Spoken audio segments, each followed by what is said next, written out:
Olá, pessoal, tudo bom? Aqui é a Roberta Basile, médica veterinária. Eu separei um tema muito interessante para conversar com vocês, que é a parte de reabilitação de equinos atletas.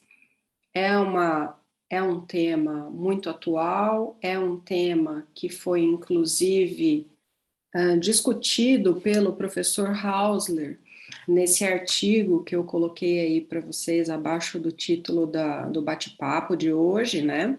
Então, é um artigo que está disponível e eu acho que mais do que nunca, né, especialmente depois do que a gente presenciou nas Olimpíadas e tudo mais do que nunca a gente deve falar sobre o tema de reabilitação.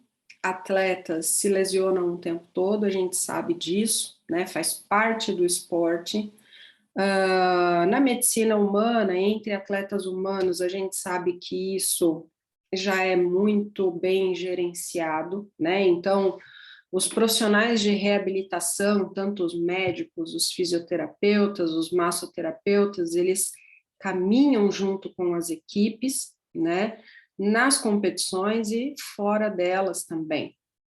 Infelizmente, dentro da reabilitação, do universo de reabilitação veterinária, isso não é uma constante. A gente sabe que os profissionais de reabilitação, eles estão próximos das competições, porém fora das competições não existe um trabalho contínuo, né? Existe somente um trabalho de apagar incêndio, não é isso? Então, vamos conversar um pouquinho a respeito desse assunto que é tão interessante para nós.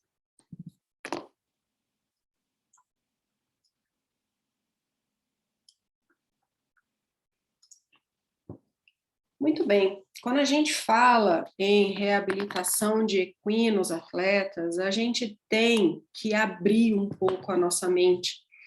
Na maior parte das vezes, o que passa pela nossa cabeça é que a gente vai reabilitar um paciente em decorrência de afecções musculoesqueléticas.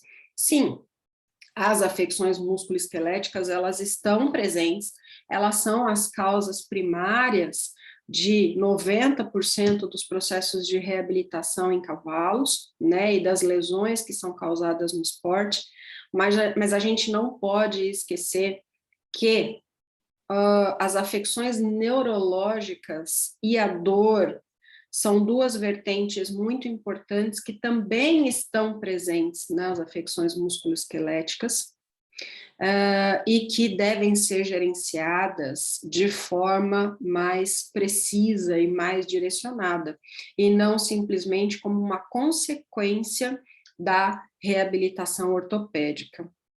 A gente vai conversar um pouquinho sobre isso também. Outro desafio muito grande que a gente tem no campo da reabilitação é a mentalidade que muitas pessoas têm de que existe uma receita de bolo, né? E isso o Dr. Hausler deixa muito claro no artigo dele, falando dessa história de one size approach, né? Então, achar que uma técnica serve para tudo. A PRP serve para tendinite, shockwave serve para tal coisa, a acupuntura serve para tal coisa, ozônio serve para tal coisa, né? Quiropraxia serve para tal coisa, e achar que aquela técnica ela é específica para aquele problema ou para aquele conjunto de problemas, e mais, sempre utilizar aquela técnica naquele problema. Não é tão simples assim, pessoal, tá? Então, a gente realmente tem que pensar na lesão como um todo e como um processo individual, que cada organismo, que cada paciente vai ter acometimentos diferentes.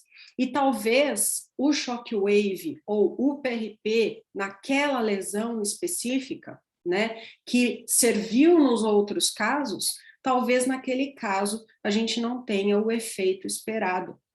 Então, a mente do profissional que trabalha com reabilitação deve ser uma mente muito aberta, né? Ele deve ser um profissional que não tem conhecimento superficial, que tem um conhecimento profundo a respeito dos mecanismos de lesão e também a respeito das técnicas as quais ele domina.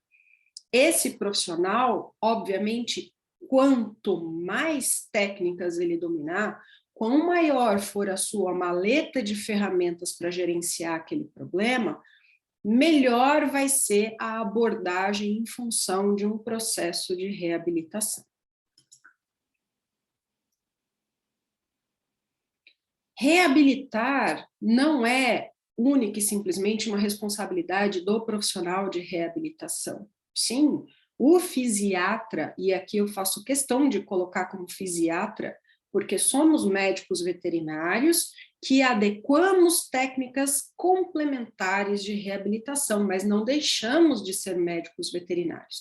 Então, caso seja necessário adotar um procedimento terapêutico com fármacos, ou cirúrgico ou invasivo, esse procedimento deve ser adotado. Se o profissional não domina esse procedimento, ele deve delegar este procedimento a outro profissional.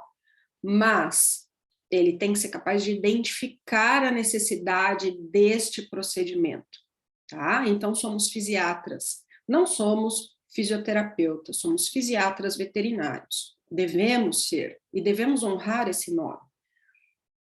A reabilitação, ela depende deste profissional de reabilitação, ela depende do clínico ou do cirurgião que indicou aquele paciente para o processo de reabilitação, depende da postura do proprietário, depende do treinador, depende do ferrador, depende do tratador, muito, e depende do cavalo. Então, veja, o fisiatra, ele se encontra perante uma rede de pessoas e de seres dos quais ele vai ter que gerenciar, ele vai ter que trabalhar para que, de fato, a gente obtenha no final do processo um processo com sucesso na reabilitação.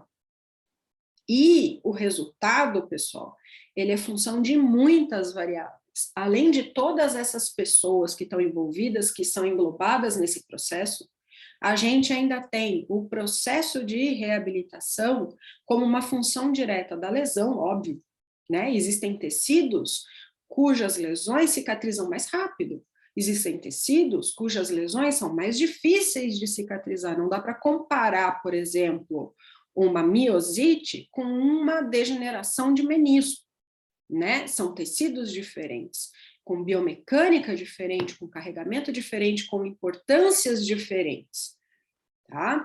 O tempo, não só o tempo da lesão, então é muito mais fácil a gente gerenciar e tratar uma lesão aguda do que uma lesão crônica, porque a lesão crônica, ela já pode ter entrado em processos de degeneração tecidual, de apoptose celular, ela pode já ter gerado uma série de compensações nesse animal que deverão ser gerenciadas.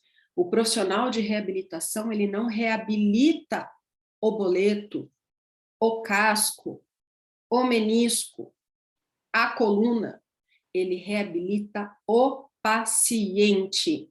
O paciente. Imaginem vocês que vocês pisam em uma taxinha durante um dia somente. Vocês estão com uma taxinha presa na sola do pé de vocês e tendo que andar. O que vai acontecer com o corpo de vocês? Se no dia seguinte eu tirar a taxinha, eu retirei a lesão, e ficar passando, por exemplo, uma pomada anti-inflamatória ou fazendo um laser no local da taxinha, onde a taxinha entrou na sola do pé de vocês, eu estou tratando a lesão? Estou.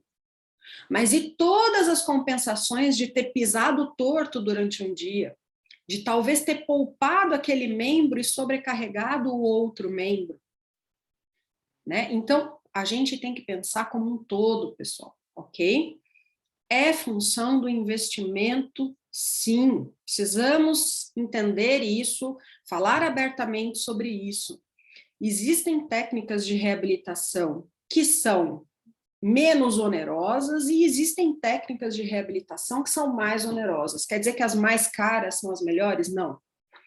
Quer dizer que, se o profissional da reabilitação tem um investimento adequado por parte do proprietário, daquele paciente, ele vai poder utilizar toda a gama que ele julgar necessária.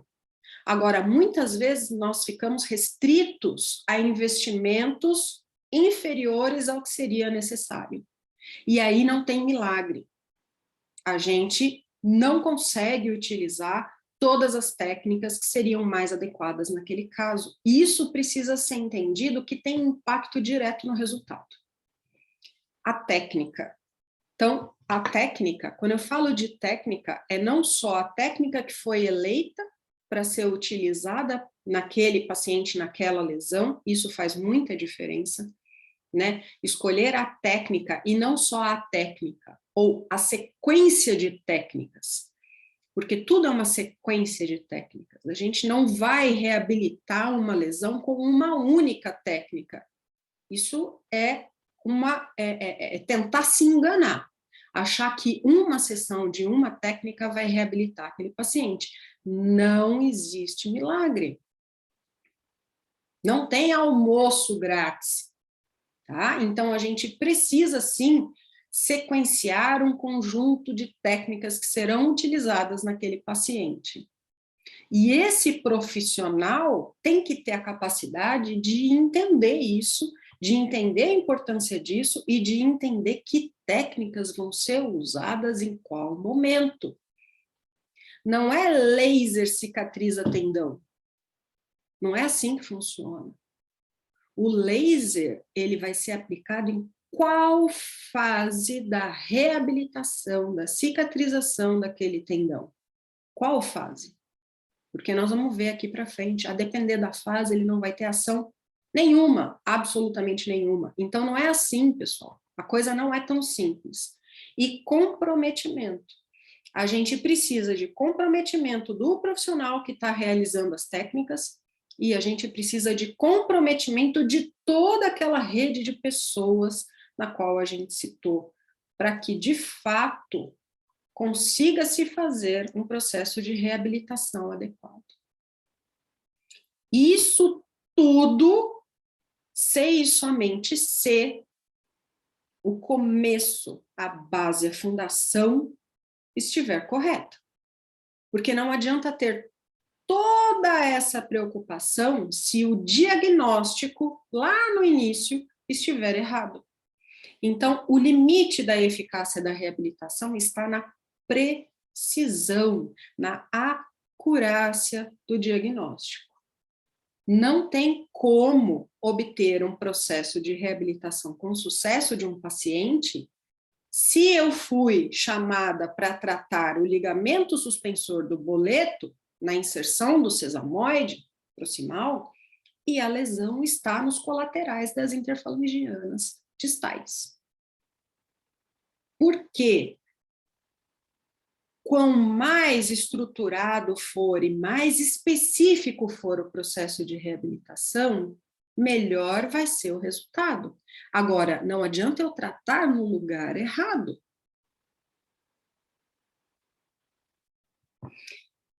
Planejamento estratégico em reabilitação. Nós temos que fixar muito bem os objetivos.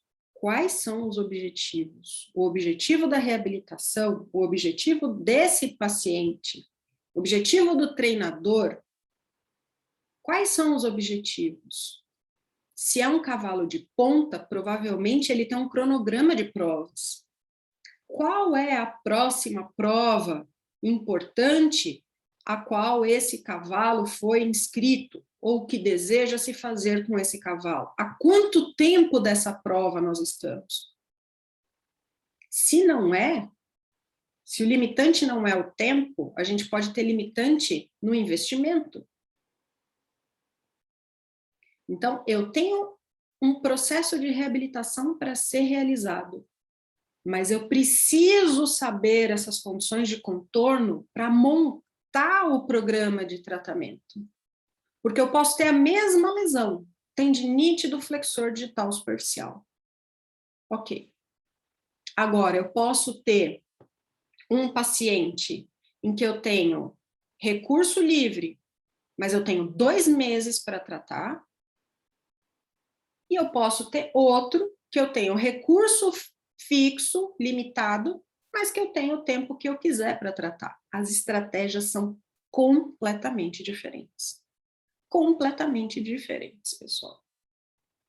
Então, em função dessas condições de contorno, a gente vai fazer um programa de tratamento para esse paciente, com essas... E quando eu falo paciente, vocês conseguem enxergar que paciente não é só o cavalo, né? Quando a gente fala de paciente em cão, a gente fala que é o binômio cão ou gato, né? Pet, tutor. Quando eu falo paciente em equino, eu não tenho nem nome para isso, né? Trinômio, quadrinômio, sei lá o que é isso. Porque é o cavalo, é o treinador, é o tratador que vai fazer as coisas quando eu não estiver lá, é o tutor, é o proprietário que vai pagar, que vai investir, é o ferrador que vai trimar esse cavalo corretamente. E por aí vai. É o clínico, o cirurgião, que estão indicando o meu trabalho, que estão trabalhando comigo e que podem atuar de forma simbiótica, conjunta, com sinergismo ou com antagonismo. Então, o paciente não é só o cavalo. Isso nós temos que ter em mente também. O nosso paciente é um saco de gente dentro. E o coitado do cavalo com a cabeça de fora. Reavaliação contínua. Eu coloquei aqui um diagraminha para vocês de controle. Eu posso ter o input, que é a lesão, o sistema, a caixa verde, a minha caixa de ferramentas, que eu vou lá e vou tratar, e vou ter uma saída. Agora, esse output, ele se torna algo vendado, uma caixa preta, se eu não sei o que está lá dentro. Não adianta tratar sem saber como está evoluindo. Então, eu preciso dessa realimentação, esse braço de sensor. Quem são os nossos sensores?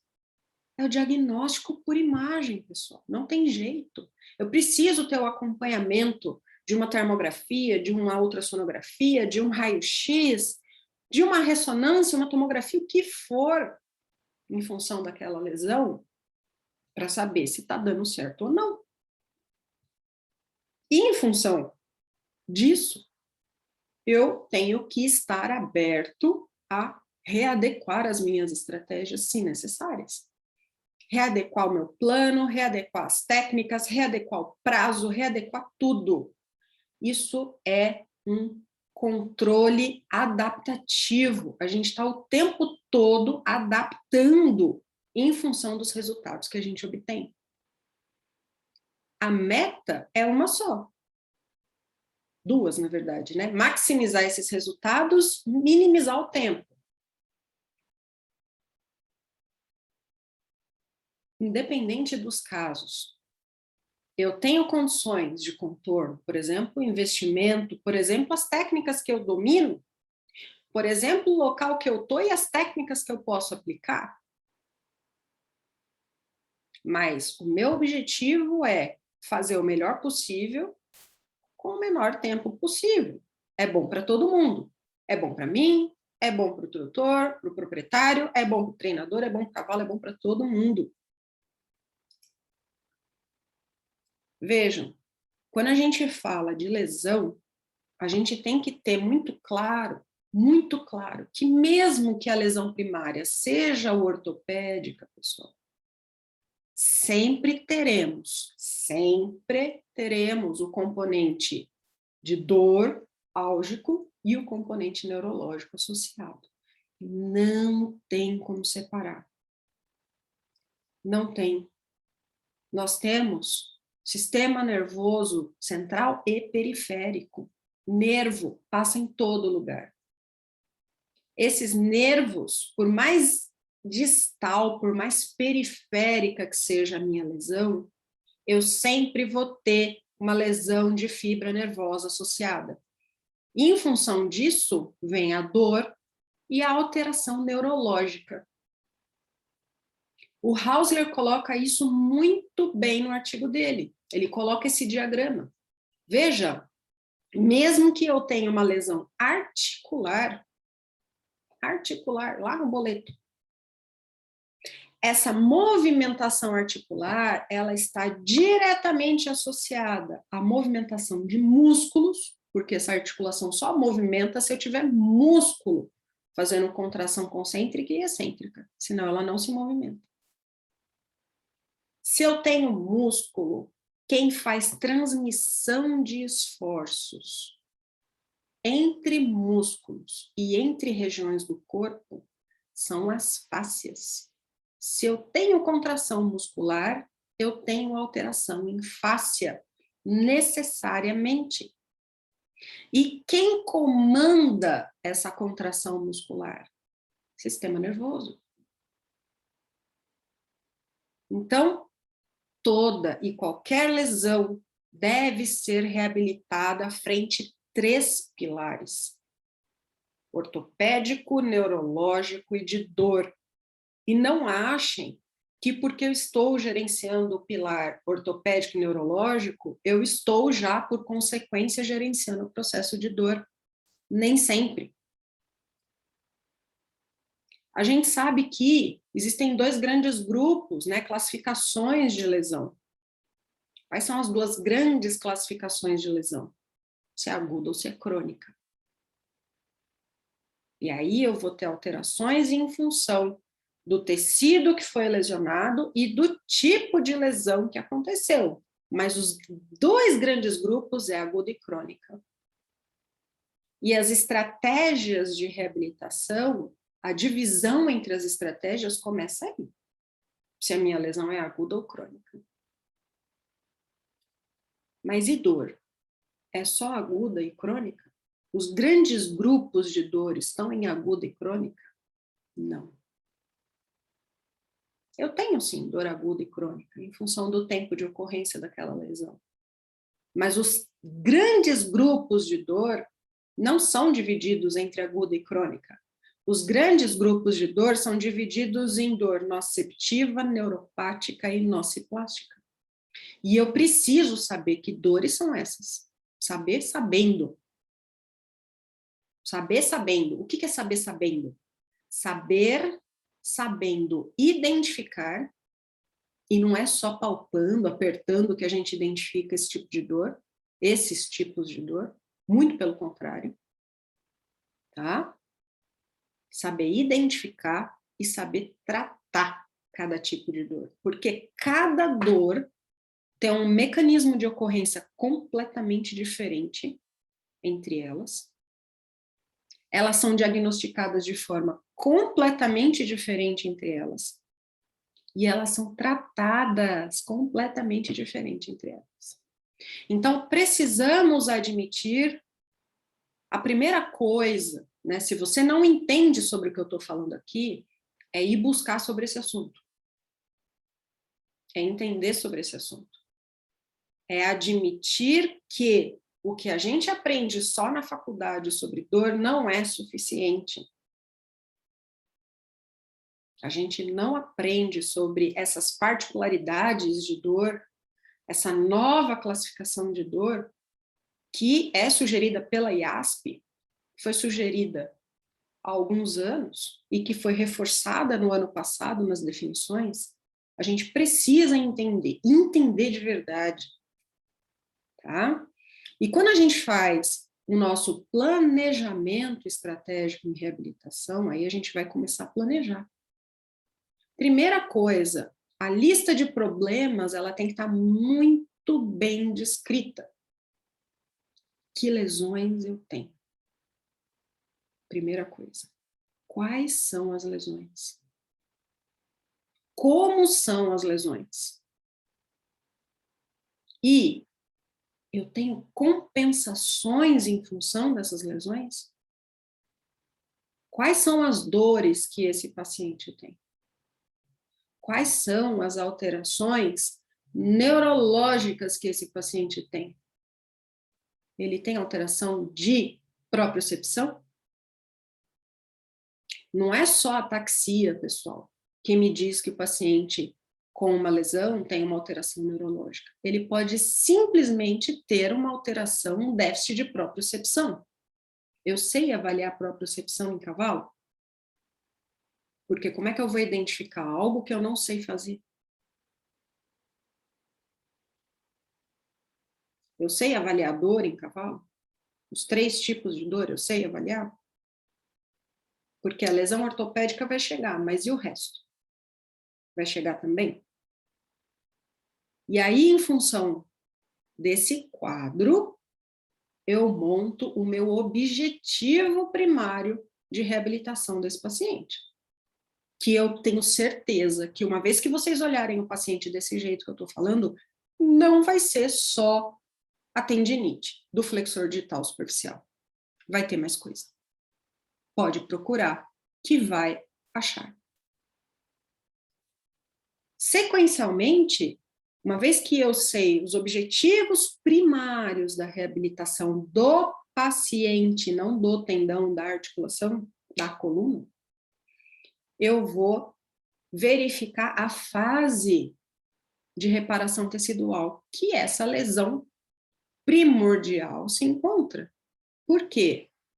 Eu posso ter chamado em qualquer prazo, período pós a ocorrência da lesão. Eu posso ter sido chamada um dia depois, um mês depois, 2 meses depois.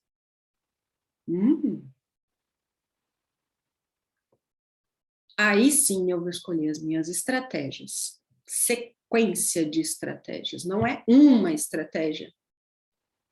Não tem milagre, é uma sequência de estratégias. Começo a realizar as estratégias e vou avaliar a eficácia do meu tratamento. Eu preciso saber se está dando certo.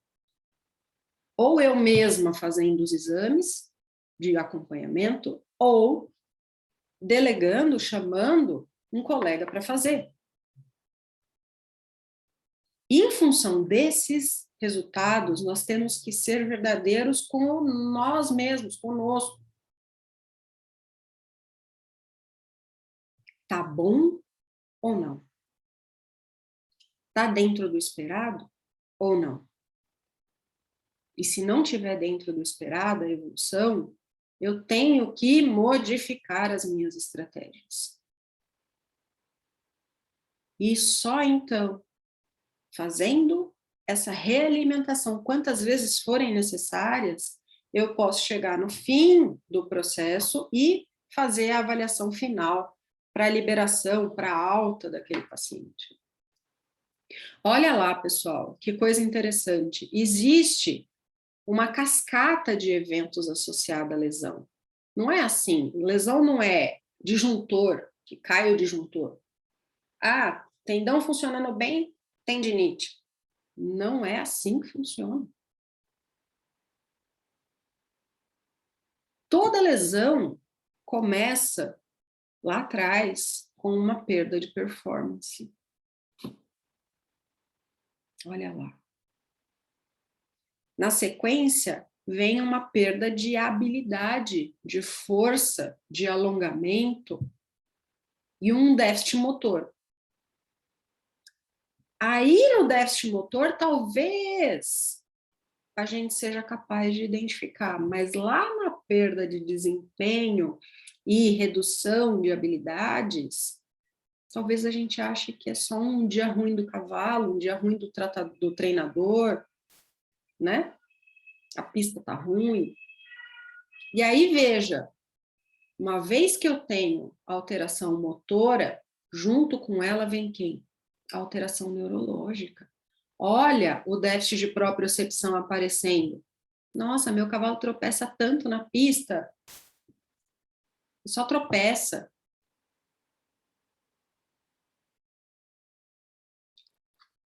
Na sequência, eu tenho alterações na amplitude de movimento daquela região. Por quê? Por que eu tenho alterações na amplitude de movimento? Porque dói. Porque dói. Simples assim. Né? Um paciente, ele manca, Porque dói. Um paciente não faz um movimento amplo quanto deveria, porque dói. Um paciente não apoia totalmente o membro no solo, porque dói. Não tem frescura, pessoal. Animal não tem frescura, não tem, ele é chato, ele tem medo, ele é bardoso, não sei. Dói. E o dói, quando eu falo dói, embaixo, atrás, o pano de fundo do meu dói pode estar incluso 3 tipos de dor: nociceptiva, neuropática e nociplástica, que a gente precisa assumir e entender esse tipo de dor, especialmente com os cavalos. Especialmente com os cavalos. E aí, o processo de reabilitação, eu fiquei muito feliz de ver esse diagrama no artigo do Hausler, porque foi o que eu sempre falei para todo mundo que está perto de mim. O processo de reabilitação começa pela dor. Não tem como querer alongar um paciente, fazer ele apoiar melhor o membro, se ele tem dor. Enquanto ele tiver dor, a gente não vai trabalhar nada das outras coisas. A gente tem que trabalhar dor e reparação tecidual. Depois disso, vem amplitude de movimento, propriocepção, controle motor. A gente faz o caminho inverso. E olha, lá no fim, que vai chegar a performance e o condicionamento. Só lá no fim. Por quê? Porque a reparação tecidual, ela tem etapas. Isso a gente aprendeu na faculdade. Todo mundo aprendeu. Em alguma disciplina, seja patologia, farmacologia, clínica, em alguma disciplina vocês viram. A primeira coisa que acontece segundos depois de uma lesão é a fase de hemostasia. Quem está lá trabalhando? Plaqueta. Plaqueta. São as primeiras que chegam. Plaqueta. Montar uma rede de fibrina e tentar diminuir o mínimo possível a dispersão daquela lesão. Na sequência, eu tenho uma fase inflamatória aguda. Inflamatória aguda. Quem está lá? Especialmente neutrófilos e sequencialmente macrófagos. Depois, eu tenho uma fase proliferativa. Isso acontece mais ou menos, né? A gente vai começar a ter uma amplitude importante da fase proliferativa 7 dias após a lesão, caso as outras fases tenham sido bem controladas, né? Uma fase é função de como a anterior ocorreu. E aí eu tenho quais células? Fibroblastos, células endoteliais, né? Eu tenho uma proliferação do endotélio. E, finalmente, a fase de remodelação, que vai acontecer 15 dias, às vezes 30 dias após a ocorrência da lesão primária, em que eu tenho as células especializadas daquela região, é um sinoviócito, é um tenócito, é um osteócito, é um miócito, se reorganizando. E aí, vejam, em cada fase eu tenho um comportamento diferente, eu tenho células diferentes, eu tenho marcadores não, mas componentes neuroquímicos diferentes. Então, eu tenho que ter estratégias diferentes. Não tem como utilizar uma estratégia para tudo no tempo todo. Isso porque está um gráfico muito lindo aqui. A gente sabe que na prática essas fases elas fazem uma miscelânea entre si. Muitas vezes a inflamação não acaba, se torna crônica. E aí é aquele rolo, né? Então, veja. Mas é importante a gente ter estruturalmente na mente da gente os objetivos de forma bem clara. Para aí sim conseguir gerenciar a lesão no mundo real, né? Na fase inflamatória, a gente deve reduzir hematomas e sangramentos, prevenir novas lesões, Controlar a causa da lesão, controlar a dor nociceptiva e neuropática. Então, na inflamação aguda, eu tenho dor nociceptiva e neuropática, em componentes diferentes. Eu posso ter a dor, cujo componente maior é a nociceptiva e um pequeno componente da neuropática, ou pode ser o contrário. Eu posso ter um componente muito maior da neuropática e menor da nociceptiva. Cada caso é um caso. Controle do processo inflamatório, redução de carga no local da lesão e estabilização, para não amplificar aquela lesão. Quem trabalha na reabilitação, olhando esses objetivos, já começa a pensar, a vir na cabeça, tal técnica, essa aqui é legal. E na proliferativa? Eu ainda posso ter dor nociceptiva e neuropática? Posso ter. Vou precisar melhorar a circulação, né? Ajudar o organismo a fazer a neovascularização, estimular a proliferação, controlar a fibrose, melhorar a propriocepção e o equilíbrio. Olha onde é que a gente entra na reabilitação neurológica, aqui na fase proliferativa. Trabalho de isometria.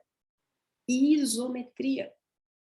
Proteção da integridade do novo tecido, do tecido que está surgindo, e eu começo a trabalhar na restauração da amplitude de movimento. Mobilizações teciduais. Mobilizações teciduais.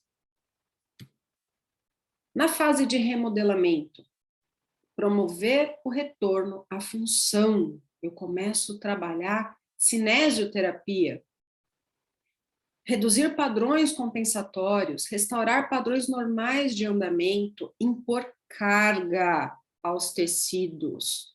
Pessoal, nessa parte eu vou parar um segundo. Biomecanicamente, tecidos só se tornam resistentes no momento que eles recebem carregamento. Quem melhora a resistência de qualquer tecido lesionado é o carregamento imposto àquele tecido.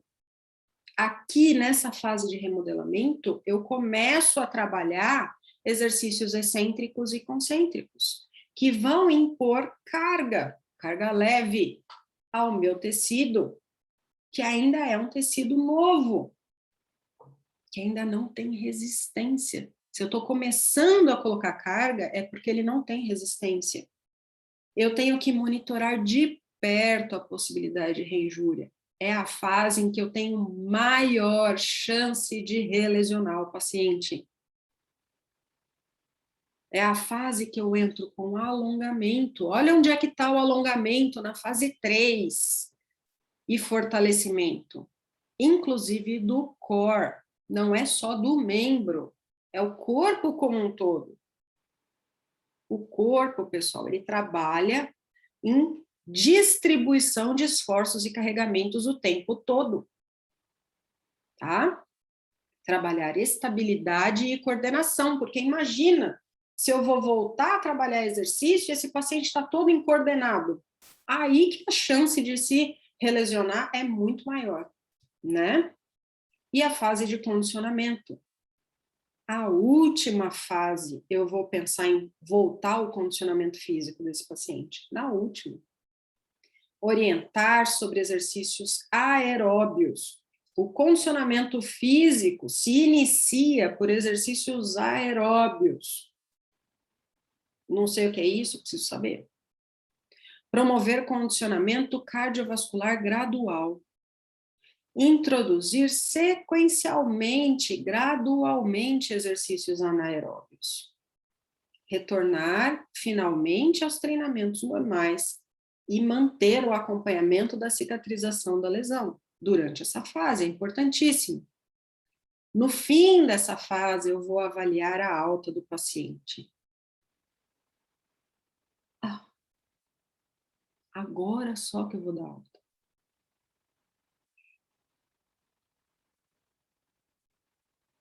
E a alta? O que eu tenho que ter de critérios para dar alta para um paciente? Primeiro, a lesão cicatrizou? Uhum. Eu não tenho dor, meu paciente não expressa dor em nenhuma parte do corpo. E ele retornou, ele conseguiu retornar às funções normais? Ótimo, está de alta.